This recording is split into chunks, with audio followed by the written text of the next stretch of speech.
All right, I know we're on a tight timeline, so I'm going to start. Pursuant to Governor Baker's March 12th, 2020 order suspending certain provisions of the open meeting law, GL Chapter 30A, Section 18, and Governor Healy's March 29th, 2023 order extending remote participation by all members in any meeting of a public body, this meeting of the Select Board and Planning Board, Housing Subcommittee, as well as the Affordable Housing Trust Fund, will be conducted via remote participation. Specific information in the general guidelines for remote participation by members of the public and or parties with a right and or requirement to attend this meeting can be found on the town's website. For this meeting, members of the public and committee members may attend the meeting remotely, following the instructions at the top of the agenda. And every effort will be made to ensure that the public can adequately access the proceedings in real time via technological means.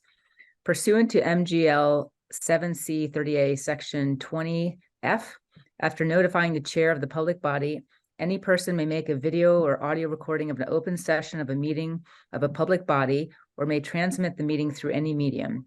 At the beginning of the meeting, the chair shall inform other attendees of such recordings. The town is recording it, and anyone else is welcome to record it. I don't see anyone recording it right now.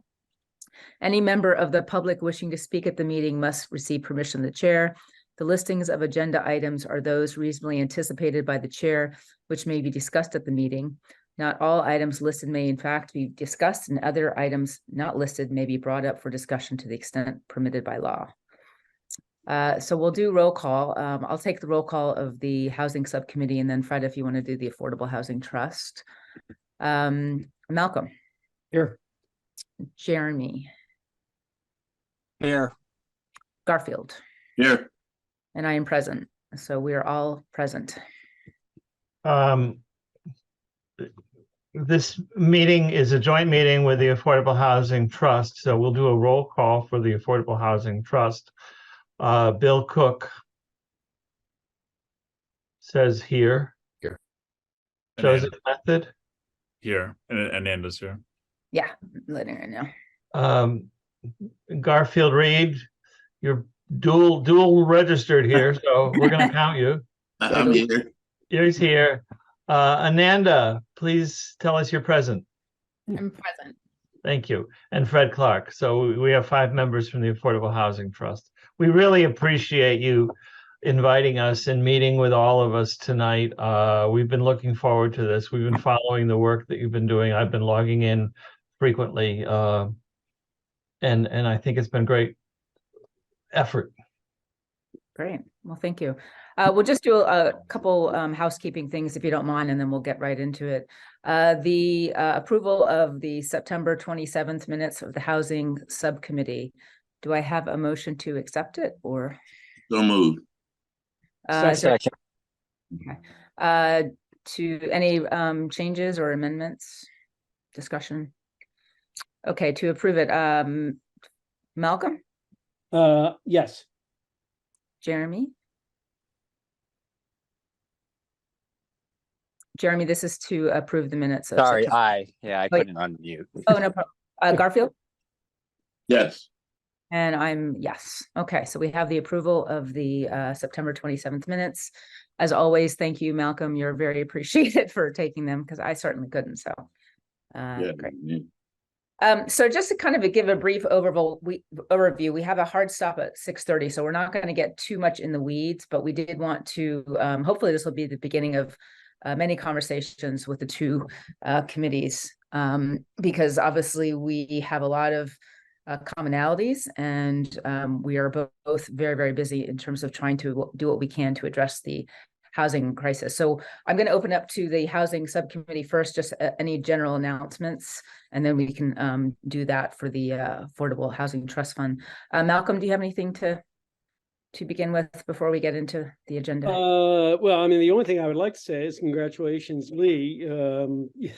Last meeting, we congratulated Lee on making a presentation about the transfer tax proposal to other towns, and Lee has since made proposals to the legislature and the governor. So that's really, really great. And it's in the it's in their proposal too, so that's Yeah, it's very kind of cool. good. Thank you very much. Mover and a shaker, I'm telling you. Thank you, Malcolm. Garfield, do you have any announcements? No, thank you. Okay. Jeremy? None for me as well. Okay. Yeah, so just briefly, the governor announced a $4 billion Affordable Homes Act, which is a really, really substantial and pivotal and visionary proposal addressing housing crisis. So I was fortunate to be invited for one of the announcements. She went to 3 different places last week on the 18th, I believe. And she's all on board in terms of the housing crisis. The transfer fee did make it. There's quite a few amendments that we are looking at. When I say we, I'm part of a steering committee advocating and lobbying for the transfer fee. But as it's written right now, it wouldn't really do much for Western Mass. So it's going to be going through various committees. The first committee will be the housing committee. And what we're just trying to do is make it available to municipalities. So it's not trying to force it down anyone's throat, but just, have it available as a tool. So that's exciting to see.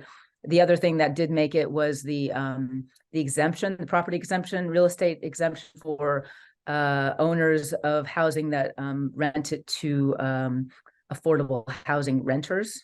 And that was one of the proposals the housing subcommittee had talked about when we brought it to the select board. We had the real estate transfer fee, and we also had the exemption for owners that rented their properties affordably. So that was also included, which was really, really excited.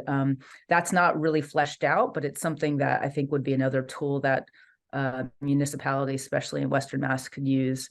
And lastly, she included a seasonal communities designation, which was something that I was hopeful for. It's similar to the gateway cities that allows municipalities certain access to grants. So similar to how the gateway cities have like Pittsfield and Springfield, once you're a gateway city, you can have big infrastructure grants. And so that was something that I was behind the scenes hopeful, and not that I pushed it, but I was just really happy. So that's just a proposal. It's not fleshed out. It's just to kind of leave it there and have other groups advocate for that. So there's a lot of stuff in there. I think that's it for me. So tonight's meeting really is to kind of touch base, and really the housing subcommittee wanted to hear from the Affordable Housing Trust to see where you are, what's your priorities, what's your vision, how can we be of help? So I'm going to leave it to you, your trust to take it from here and let us know, what you're working on, and we'll take it from there. Sure. Really, as I said, appreciate you inviting us in here. I think it would be helpful if we talk. I can cut to the bottom line. The bottom line is something that you talked about during the transfer fee debate, and that's that we need a steady source of income. The reality of affordable housing is that there's a gap between what people can afford and what the market will produce, and our affordability lands sort of in the middle as that sort of fill in from here to here kind of thing. I wish we could come up with more ideas that aren't so dollar and cost intensive, but right now, the reality of affordable housing is that kind of dollar cost thing. Maybe it would be helpful if I talked about some of the very basic programs that we've been trying to run. Fred, I could jump in here because I have the summary pulled up. That would be fine. Yeah. If you'd like to jump in. Yeah, something that we've been talking about since summer is having a holistic approach where we're really looking at how everybody in the community can be part of the solution. So right now we have we're working on kind of 5 levels. So at the starting level is direct assistance. So one of the ways people can be part of the solution is getting assistance so they can stay in their housing. Then we have our down payment program to assist people in the process of purchasing housing.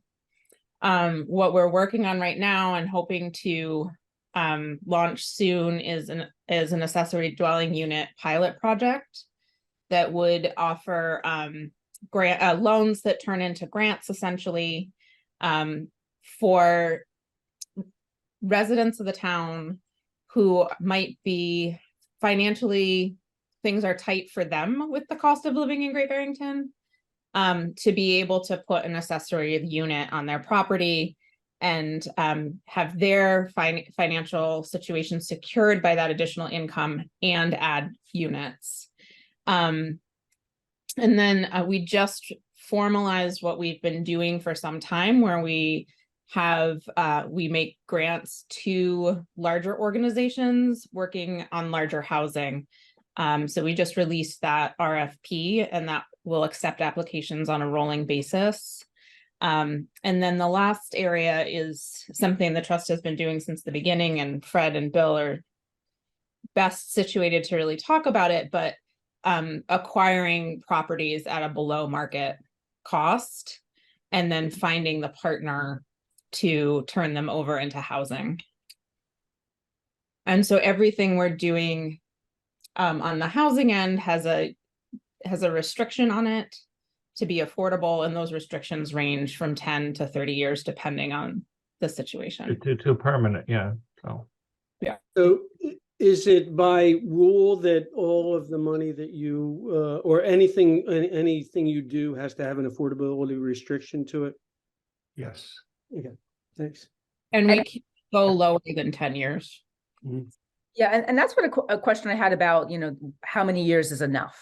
And, sometimes we have private developers and they offer 10 years, and that feels to me a bit short. But have you had that discussion? Because that is something that keeps coming up, in perpetuity, 10 years, 15 years, 20 years, what is enough? Because, I always envision after 10 years, the person will be evicted and then it'll turn into market rate and they're just suiting themselves with a mortgage, or, so that's a discussion that I would love to hear what you had some thoughts about.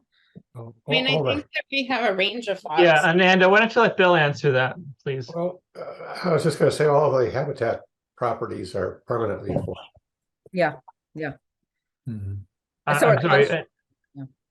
Ananda, did you have something you wanted to say on that? Well, I just wanted to say, I think that there's a range of thoughts, and that, we've been having one type of conversation about the ADU pilot that's different than the conversation we have when we're reviewing applications for a larger development. And then it is different than when we do acquisitions. So my experience with has been that, and Bill chime in, but my experience has been that it looks to me like when we do acquisitions, we make it permanent. That's by law. Yeah. So the affordable housing law says that if we use CPA money to buy property, we then have to make that a permanent restriction. So the North Plain Road site that we're doing with Habitat, those will be permanently deed restricted. The Grove Street house, has a permanent deed restriction on that as well when it's resold.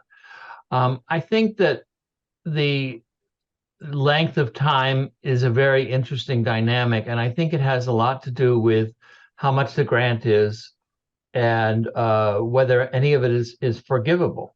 Many of the other affordable housing trusts in Berkshire County, which is mostly Lenox and Williamstown, are well established, have forgivability provisions on some of their things, so that if you keep them for 10 or 15 years, it turns into a grant. It turns into a way where you don't need to pay it back if you sell it or things like that. So I think that it has to do a lot with how much money is involved and what it's being used for. So Yeah, it just seems like there's so much ambiguity. Oh, go ahead, Garfield. I'll go after you. No, I'm just was thinking when Fred had mentioned that I'm actually involved in one of those programs that had monies that they were giving out to people who could use it or qualified for it, and that's the same deal. I don't know how widely people are aware of that, but it really can be pretty widespread. But if you do not sell, you don't have to pay it back. So it's a great idea. With like the forest row things, and yeah, I think that what I want to talk about is Can I say one? Before you switch into a different gear.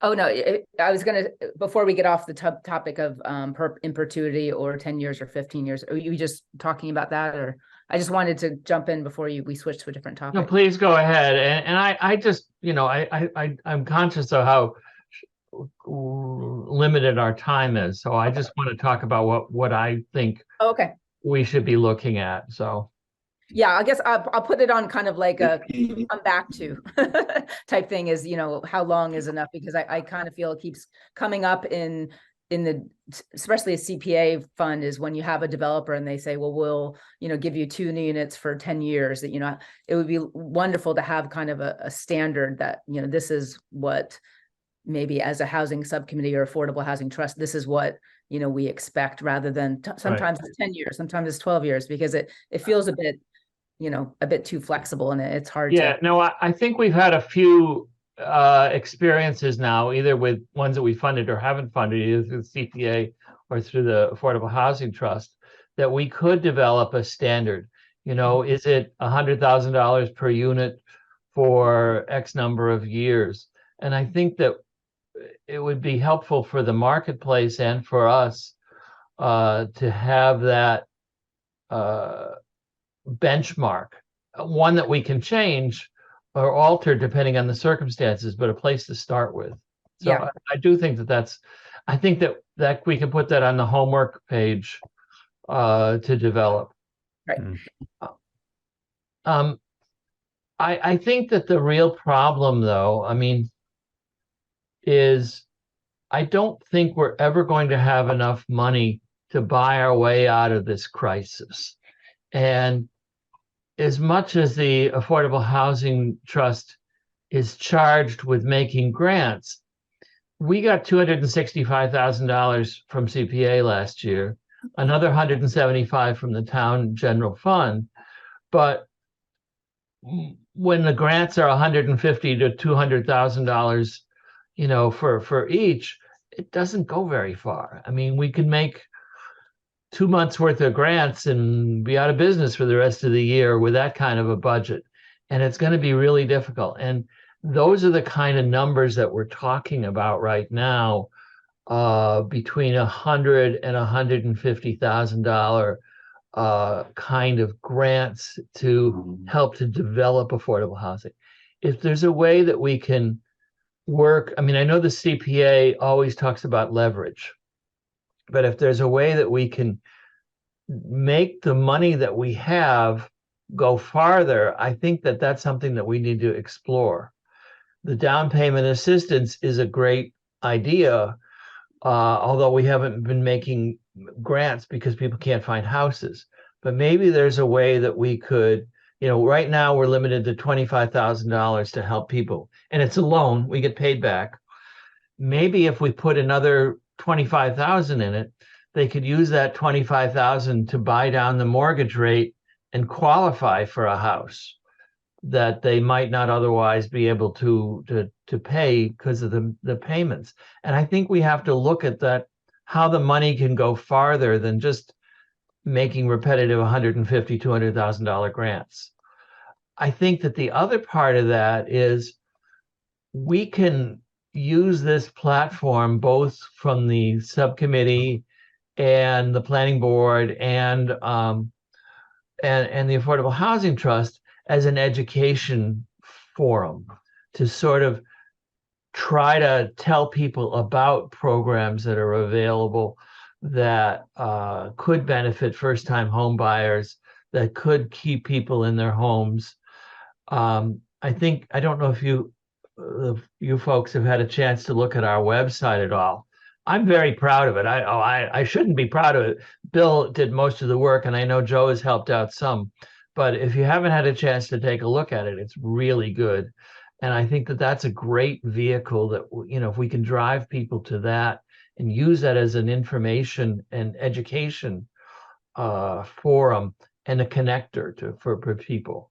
And I think that those are the kinds of things that we need to talk about, that it's not simply buying our way out of the crisis. Yeah. And just to add to that, it comes down to money and, wearing my construct hat, we want to do all these programs and, lease to locals and down payment assistance and rental assistance, but it all comes down to money. And so anything that we could do to advocate for each other, because a lot of people are saying, oh, well, you have $400,000 in your budget, you'll be fine. And they don't really realize the expense of creating and preserving affordable housing. So I think, the more advocacy we can do as, two groups, that would really, in terms of educating, like you said, Fred, advocating and say, hey, it sounds like a lot of money, but, each unit is this much. And, to run this program, to begin this program will be $400,000. So I think, just between the two of us, if we educate the residents more at any opportunity, that would be really helpful. I certainly ran into it with the transfer fee, just, not just a transfer fee, but just trying to educate how expensive this problem is to fix and to solve.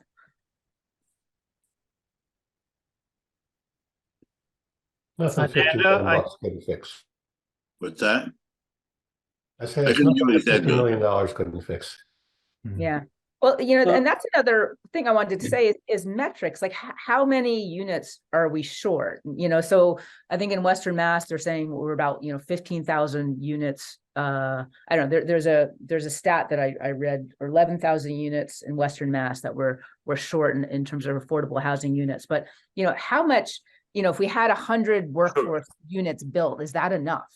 And no, I mean, we quantified that in the housing study that CPA paid for, but it's, pre-pandemic, and that was 437 units short, is my memory off the top of my head. And it's only gotten worse. It's only gotten worse. And I think the other part about that is that we need to talk about what distribution of units, because I don't think that they're all equal. We don't really need another Bentley, and we don't really need another Windrush so much as we need more dispersed. I mean dispersed. I'm sorry, Fred. I've heard this argument before, but I'm not sure how we add up to 457 with individual projects. I can see how we never do. Yeah. Amanda, you've had your hand up for a while. Yeah, I just wanted to jump in here and say, I think that, sorry, my puppy is playing with something loud. I think that we need to stop moving individual things and move slates. And so I'd like to be thinking about like what slate of things could we, each of our bodies, move for the next town meeting. I think that there's a couple things about that. One, just like we're in a crisis and we need to get more done than we're getting done, and we're all trying to figure out how to do that, right? But I also think the other part is about the messaging that you, Lee, and Fred were bringing up. If we get bogged down as a community in one idea, and it takes all this effort to advance that one idea. I don't know that it would actually take more effort to advance multiple ideas at once in that same community conversation. And it also could situate them in conversation with each other. And so with like the transfer fee idea, if that is sitting alongside, and Bill, I'll let you speak to this further, but pairing a waiver for increased real estate taxes for ADUs and additional housing units on your property, right?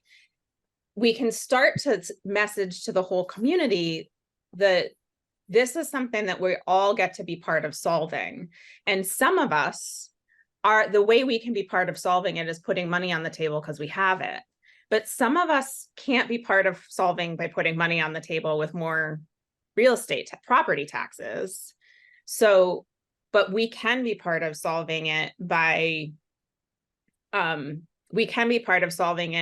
like, I could afford to do an ADU if it's not going to increase my taxes and there's a grant program, or right. So I think like, if I know that you all have I know you have a whole slate of things you're working on, and I just want to put out there that idea that we could take a bit more holistic approach, which I know the trust is talking about we're talking about it right now because it's time to do our CPA application. And I think it's a good conversation to be having. And Bill, did you want to flesh out that idea? Because that's one place that there's something that the trust has really wanted to move forward, but it's not really our realm.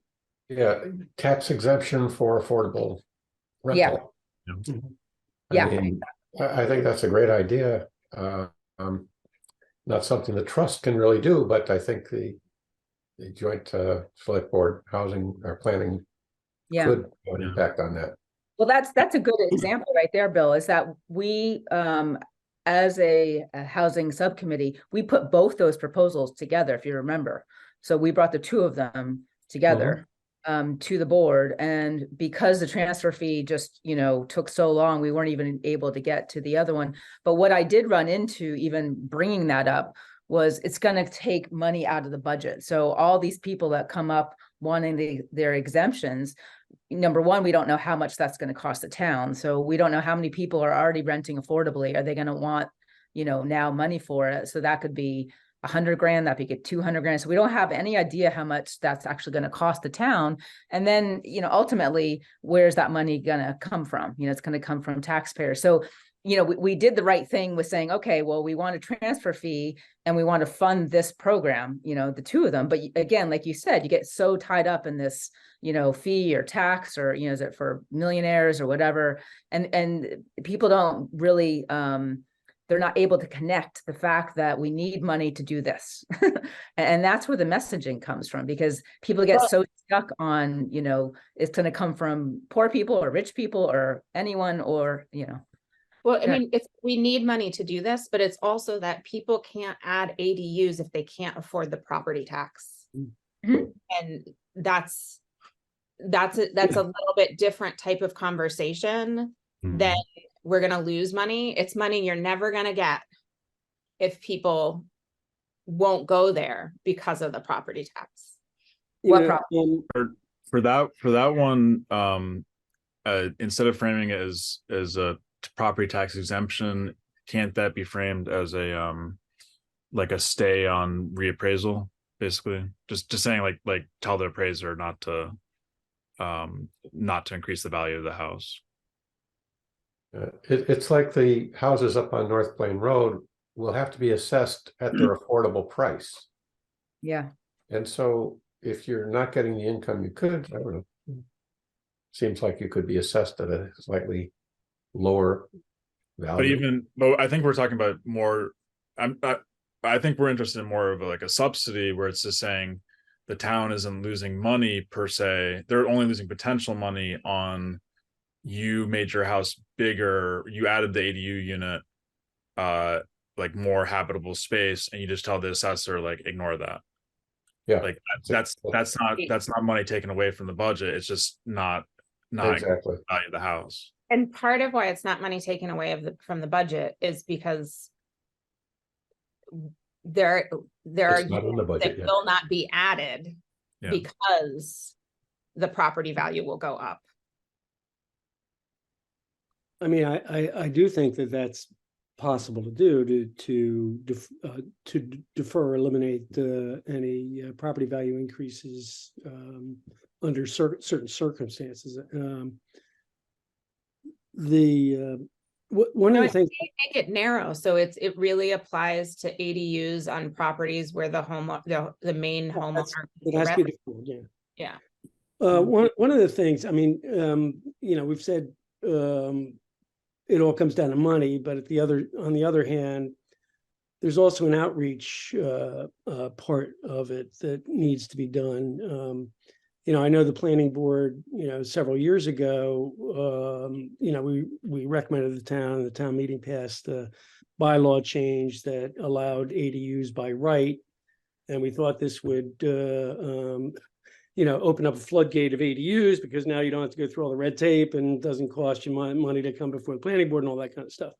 And of course, I don't think there's been a single ADU built under that bylaw. And I I happen to think that it's probably because there's a lot of people out there who have no clue what an ADU is, or what it could do for them, or why they would even want to consider an ADU. So I would suggest strongly that, you know, the money for ADUs, I mean, that's a terrific program and way to subsidize ADUs, but we need to figure out how to get some outreach, and not just on one issue, but Amanda, I agree with you. I mean, we need to go out with a whole thing. I mean, we have an affordable housing problem here. We didn't create it. You know, it's a national problem. We're not going to solve it locally, but we can certainly improve things. And there's a whole series of things we can do to make things better. I have a question when you're done. Yeah, I'm done. All right. Is there any, sometimes I feel like it could be not really on the same page, but why can't we make that event something that happens at the senior citizen, where we have somewhat of an open house to educate people about ADUs, what property you need, what's it going to cost you, et cetera. If people don't know, we need a forum from them to know. Now, I know, so that's one of the ways I would like to see. We can the auditorium one time, but it's obviously we need to get the word out, spread it out, because there are people who don't know. We just don't know. They're not aware, like Malcolm said, and if we don't educate them, it's not going to happen. Malcolm, we started our program because of a communication we had with the planning board. And we got a letter from the planning board over Brandy's signature saying, we created this, but nobody's using it. Can you guys help implement it? So that's why we've started developing what we're calling the ADU program right now. Brandy is famously quoted as saying that the planning board just sets the table and that others, you know, use that setting to go forward. Yeah, I mean, bylaws are traditionally just a negative thing, you know, to kind of keep the status quo, and we're trying to kind of turn it around a little bit to kind of open doors. And I think that's part of what built into the master plan. We've had a lot of things, you know, opening up things for multifamily housing that don't. We just the town meeting just increased the definition of two family and three family under the same bylaws, so people could increase their housing and their properties.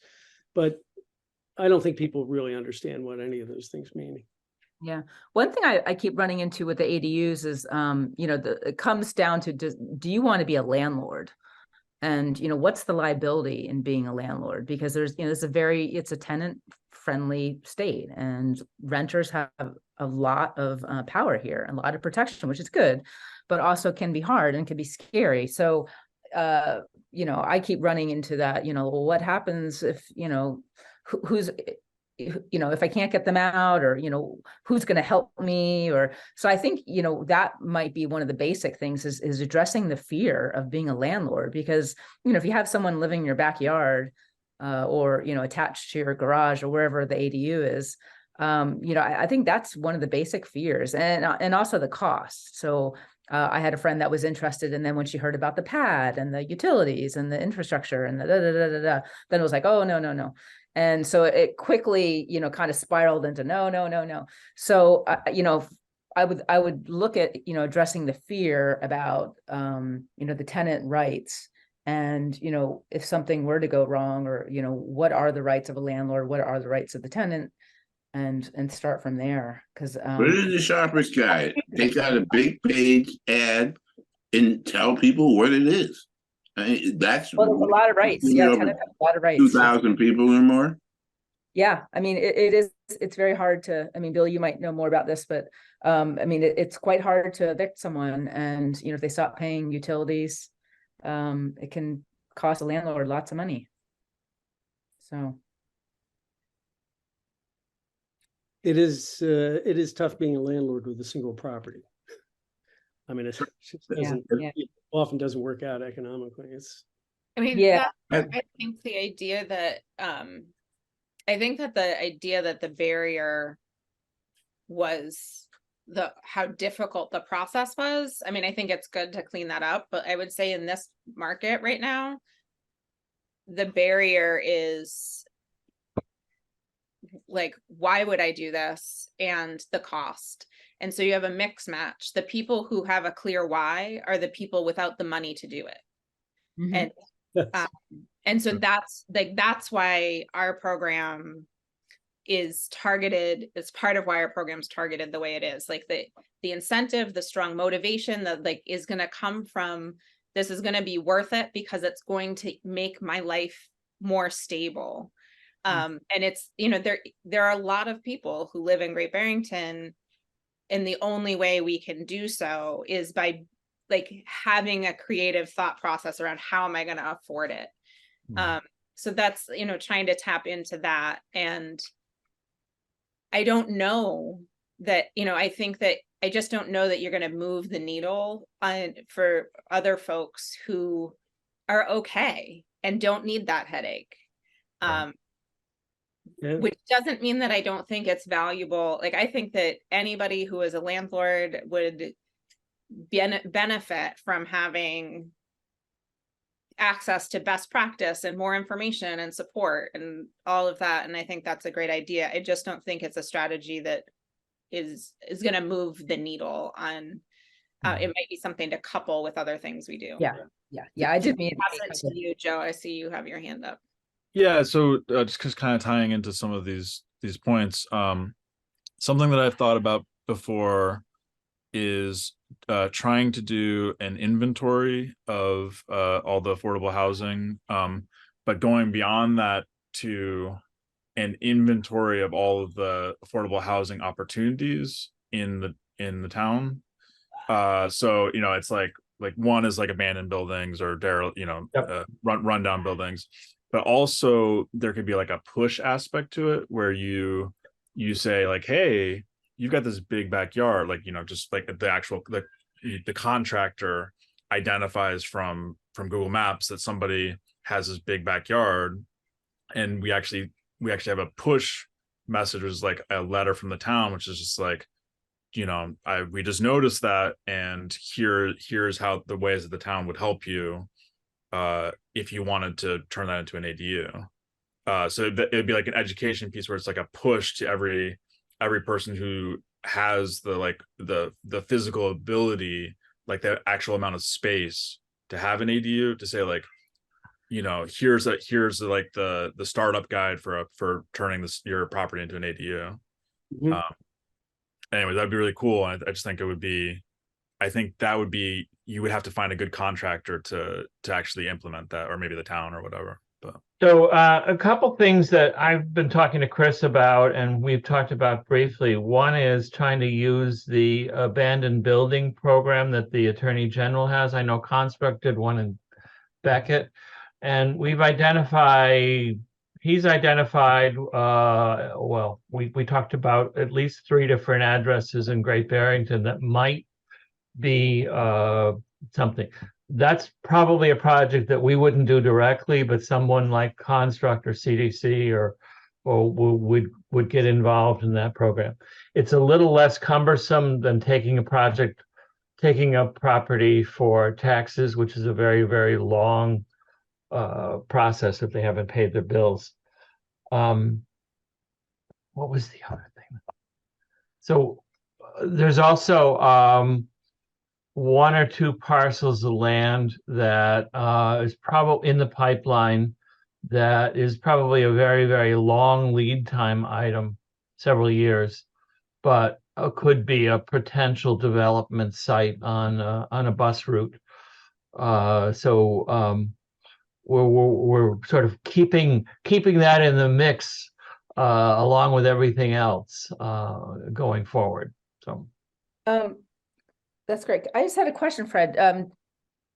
So, you know, the housing subcommittee had brought up a couple times, you know, do we want to hire a consultant? You know, because this is such a big problem, and we all have so many ideas, and there's, you know, all these things swirling around, and I just feel kind of like, you know, do we want, whether it's going to be the Affordable Housing Trust going before the CPA and saying, okay, we, you know, need $50,000 to hire a consultant to do a housing plan or to update the housing needs assessment, because I just feel it's such a big job.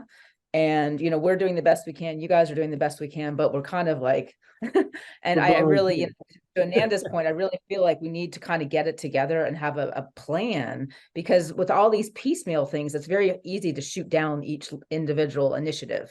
You know, ADUs, renter rights, you know, transfer fee, you know, taxing people, and, you know, it's just, but if we had more of a, you know, a joint vision led by, you know, someone on the outside, that wasn't us, it wasn't seen as political or whatever.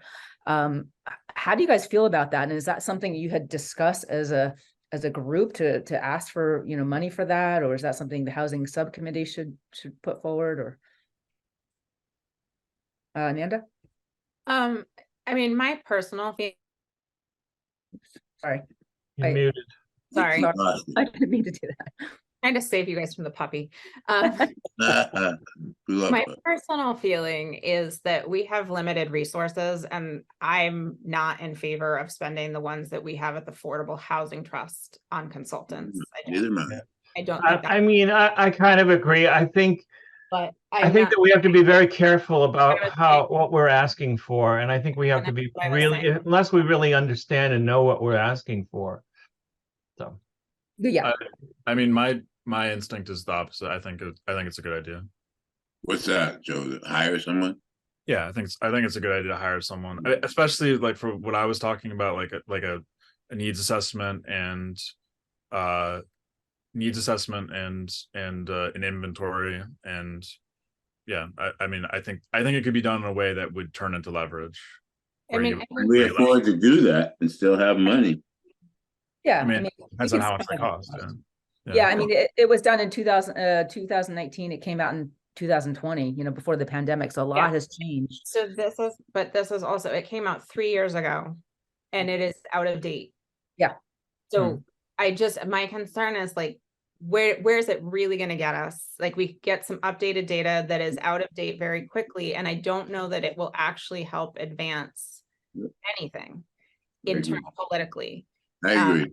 Like, I'd rather see us like take your existing list of priorities and bring them to the select board and say, and see, is there a way to get all this moved onto the town warrant for this town meeting? Because an outside consultant, you're going to bring it to the same select board, and it will depend on, you know, it depends on the political process, what we can move.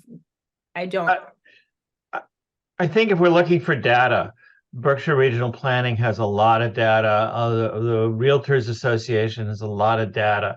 And I think if we're looking for those kinds of things, and we can do it in a targeted way, we may be able to collate some of those numbers that already exist. Yeah, I guess I'm not talking about data. Oh, go ahead. Yeah, I would, instead of a consultant, how about thinking about staff?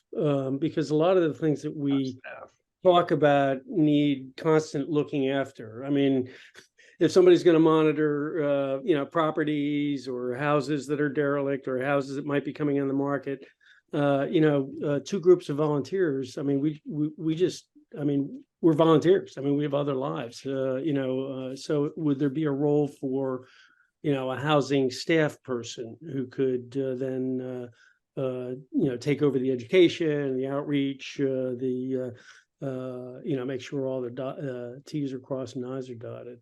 Seems to me. So we already have to pay for contractors to administer several of our programs. And I think Construct administers some of them. And in our ADU proposal that we're hashing out, we just have like get contractor. Like we and it's like that contractor is just staff. Like just like, if we had a staff, we would remove that step and just say like have the staff person help. Maybe or maybe not, because in that proposal, the contractor also makes decisions about the applicants. Yeah, I think the overall point I agree with. But I think part of the idea is that like we don't feel like we have the throughput to do that well, so we would be exposed because we'd be doing it sort of. Yeah, that. you don't- I strongly disagree with staff. I mean, I think that what we're talking about is order of magnitude. We pay Construct less than 10%, $5,000 Mhm. to administer our program, which we've never ever, and But that's one. it's so much more services than But that. I'm saying I that's think we need to be very direct about what we're asking for, and I guess I've said that now a couple times, so I don't want to repeat myself. But that I'm saying that's one program. That's one $5,000 program. On the ADU proposal, we're saying we need to get another $5,000 contractor. We're talking about needs assessments, so that's like another task. And I'm just saying if you add up all those tasks and other ones that we probably should be doing, but that we're not currently doing, that ends up being a staff person. I don't know. So that's just how I feel about it. So a couple things, to Malcolm's credit, that housing initiative list that I sent everyone, he took that to Chris Rumbold and asked for guidance to say, what's realistic? What can the town staff actually do? Because it's a huge list. And when you drill down to it, it's, a lot of it we can't do. So that was part of our housing initiatives. And that's, some of the research that we did, the due diligence. And it's interesting because, and Malcolm, jump in if you want, what is actually the staff cannot do, or that it needs an extra contractor or needs money. Malcolm, do you want to jump in on that? Just in terms of yeah, what's clear, anybody who knows, how thin the people in town hall are stretched, there's not a lot of bandwidth for, supporting initiatives. So, we have a bunch of initiatives that, call for data gathering or for outreaching or for publicizing things. And there really isn't any, there's no bandwidth for it. And I think if the Affordable Housing Trust had even a part-time staff, some of these initiatives might find a home that for somebody who could follow through with some of the things. And a lot of it has to do with just getting word out, getting lists of things that could be targets. That's all work that needs to be done by, Yeah. And then with budget season coming up, this would, what ask are we looking for in the budget? So, there was $175,000 from the budget that was allocated to the Affordable Housing Trust last year. So what are we looking for this year? I'm saying we, in terms of housing advocates, and why do we need that? And, how much does the Affordable Housing Trust expect to get? So we kind of have to have some kind of plan. And when I was talking about either revamping the housing needs assessment, updating it, I was kind of thinking a housing action plan. We have to have a plan, so we have all these little pieces, but if we did have someone that could, listen to us, take our housing initiatives worksheet and say, okay, this makes sense. These are the pieces. And then we could use that as a tool to advocate and educate and inform the residents to say, hey, we're actually know what we're doing. And this is the 5-year strategy.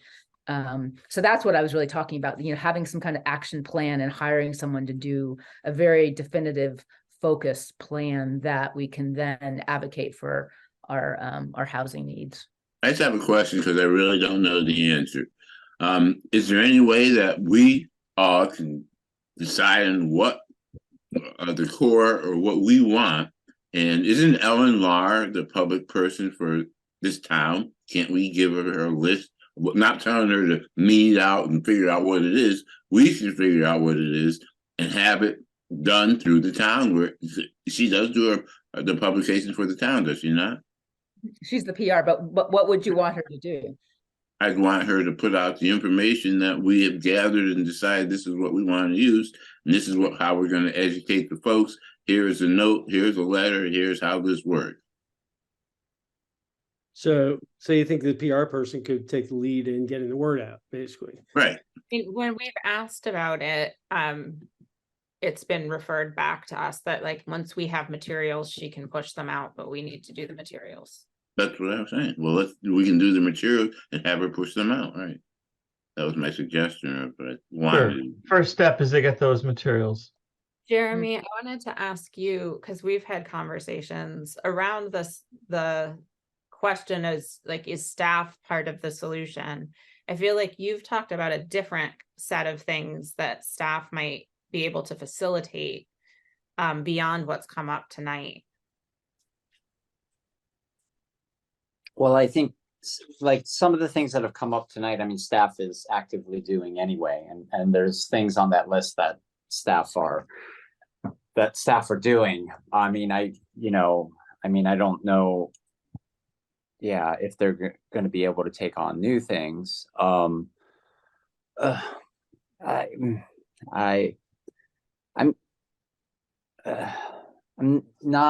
not sure if it's flushed out enough to be talking about adding staff. I mean, I think developing a housing plan, I think that's a good idea for the town.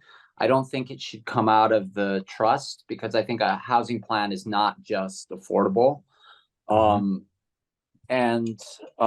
mean, it's something we don't really have that could be developed, but and that would be helpful. And then once we have that in place, then the messaging of that is, So would it be helpful as a housing subcommittee to advocate to the select board to add that as a line item? If they give money, to have some for a housing action plan or something in there that doesn't come from the Affordable Housing Trust budget, but comes from the town budget. I mean, I don't know if that can come from the trust. I don't think it can come from when we're doing the studies. I think you can fund that with CPA funds, but I'm not sure if a housing plan can be paid for with CPA funds. So it might have to come out of the out of the general budget. Excuse me. And Lee, I could see advantage, because I think the issue with plans is buy-in. Yeah. And I mean, the example of plans definitely not having buy-in was the Main Street reconstruction. And since we're talking about like the outcome of the plan will involve things that will have to go to town meeting, then you really need the plan to actually reflect something people have buy-in on. And I could see a scenario where a whole plan could get made and the select board doesn't even buy into it and it's dead in the water. So I could see there being advantage to having the select board taking the lead on budgeting a line item, and then also being the body that decides to adopt the plan or not. Yeah, absolutely. Thank you. So just keeping an eye on time, because I know you guys have another meeting. So we have 7 minutes left and we've covered a great deal, but there's a great deal more to talk about. Do you guys want to do this again and continue on, or do we want to just have someone from each committee maybe give briefs on where we are with our initiatives? Because like, for instance, I would love to know where you guys are going with the CPA. What are you bringing forward? What are you hopeful for the next annual town meeting? There's a couple of big things that I still would like to know what's going on, which we can't really for our next meeting. Yeah, we don't have 6 minutes to do that. So can we schedule another meeting with that? I mean, we have 2 meetings already scheduled, but is everyone open to doing this again? And because I think this is really helpful. I think it's a great idea. I'd love to see it again. Yeah. Yes. And thank you, Garfield, for advocating for this joint meeting. Yeah. So can we take a look at our calendars and you let me know? The Housing Subcommittee has a meeting scheduled on November 8th and December 13th.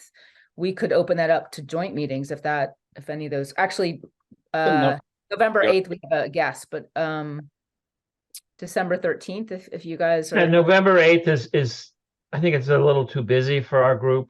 Yeah, December 13th, Wednesday. December 13th is what day of the week is it? It's a Wednesday.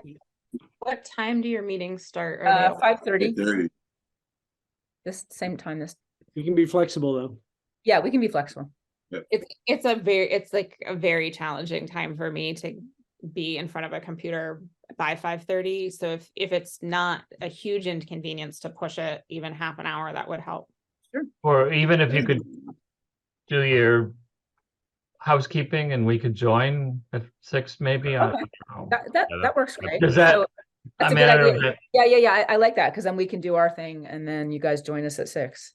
That's Mhm. what I do. I think that works in terms of, I mean, I don't know about posting and all that, you know. yeah, I mean, you guys could just be intentionally late and I'll be like, oh, those guys are late. No, because then you won't have quorum. I think that we need to be clear about what we want to achieve. I mean, I think this is a great, wide-ranging, all-encompassing kind of discussion that we had tonight. And I think that we need to think about maybe making a theme, if you will, a theme that is more directed so that we can get some action done on it. Yeah. Maybe it's, what the CPA and the town budget request is. Yeah, exactly. I would love to. The other thing At that, that- Sorry? It will be public at that. Yeah. Like, we don't need a meeting to know that. It'll be public information. Oh, yeah. sure. So, What I'm thinking, I mean, I love the Excel spreadsheet that you folks have developed and made as a working document there. As I'm listening to the discussion tonight, I'm realizing that we have a lot of those wide-ranging ideas too. We've covered a lot of those things. I think it would be very helpful if the Affordable Housing Trust created its own housing Excel sheet, action Excel sheet. Maybe then we could bring that together at a future meeting and see how they can blend together. How can we can meld them? You could do somewhere. that, but you should keep our sheet by you so you're not being redundant or knowing what we're doing, and you'll have a jump off point. It's a good point. Yes, great. but so I think we're going to do that. Okay. So let's just say, because it'll be a joint meeting, Wednesday, December 13th at 6 p.m. Does that work for you, Ananda? I know she just walked out, but I think does that work for everyone here that I can see? Yes. That'll work for me. Wednesday, December 13th at 6, joint meeting, everyone. And then the Housing Subcommittee will keep our November 8th meeting, which I believe we're going to have a guest, Sam Nickerson, join us, a developer, to talk about developer things. Sure. We'll have time to have our meeting. Ananda, so we're looking at Wednesday, December 13th at 6 p.m. as a joint meeting. Great. All right, so let me, I'm going to open it up to citizens speak and then to media time, unless anyone else has any closing remarks. Does anyone have any closing remarks? And I will. Well, I have to say this. It's not going to make me very popular. I don't have the answer, but boy, I'm not a big fan of ADUs. We've been talking about this, and Malcolm said we had a great design, and nobody's even touched it. So I don't know. Either we have to really revamp it, or we're beating a dead horse. As far as that's my 2 cents. Doesn't mean people don't have to agree with me, but it doesn't float my boat. I have to be honest with you. Yeah, and I have questions about the ADU. I have to actually read your proposal more, but like I have, let's say, a walk-in basement that I would love to have income and rent it to someone, but would that qualify? So I don't know if there's other people like me that would be like, but I don't have the money to upgrade it to add a bathroom and a kitchen. Oh, I really? have a fair sized yard myself. I thought really? maybe. So maybe I'll talk to you guys. But anyway, so that's some of the questions. Like I don't necessarily have a room to put a tiny home, but I have a little room that maybe I could. Anyway, I might have room. Talk about that. Yeah, we can talk about it later. All right, so I will open it up to citizens speak. If there's anyone in citizen land that would like to talk, and I see Amy. Yeah, just FYI, Amy's not a town resident, so. Oh, okay. It's up to you. Okay. Amy, can you hear me? Yeah, I'm here. Yeah, so if you could just keep it pretty short, because these guys have to leave in literally 1 minute. Right. So just so you guys know, I reached out to Lee separately because I am aware of what the legal ramifications are for town meeting and speaking. So I know this is a privilege and I appreciate it. So I just want to say that did you wave your hand, Fred? I was just saying hi. Oh, just saying hi. Okay. So so the American Tiny House came in a year ago or so, and they had a feasibility proposal, and they wanted to come in and do 1 unit for $50,000 and test it out. And they wanted to come in and say, yeah, we're going to take pictures of land and see who can fit one on, and we're going to reach out and do a whole marketing regime. And it was shot down for whatever reason. So I have to say that I'm against doing a plan per se, because that's really not that difficult to do. And we offered to do it for $30,000. So I would say, Garfield, yes, ADUs are viable. If you look to Portland, Oregon, and to California, it's a huge success. So please don't discount it. But I do want to mention here that I have big problems with the proposal, the way it's written. So I just want to point that out, and I'll be staying on for the other meeting to bring up those issues. Okay. So that's it. That's all I want to say. Thank you very much. Anyone else would like to speak in citizen speak? Okay, I don't see anyone. Any media? I see Eileen there. Okay, so do I have a motion to adjourn? So moved. Second? Second. Okay, roll call, Malcolm, or do I have to do roll call to say that? I guess by, what does Steve say? We're all here, I guess. Unanimous consent. Without I objection. I adjourn the meeting. All right, thank you guys so much. Thank We'll you. see you, Wednesday, December 13th. All right, bye. All right.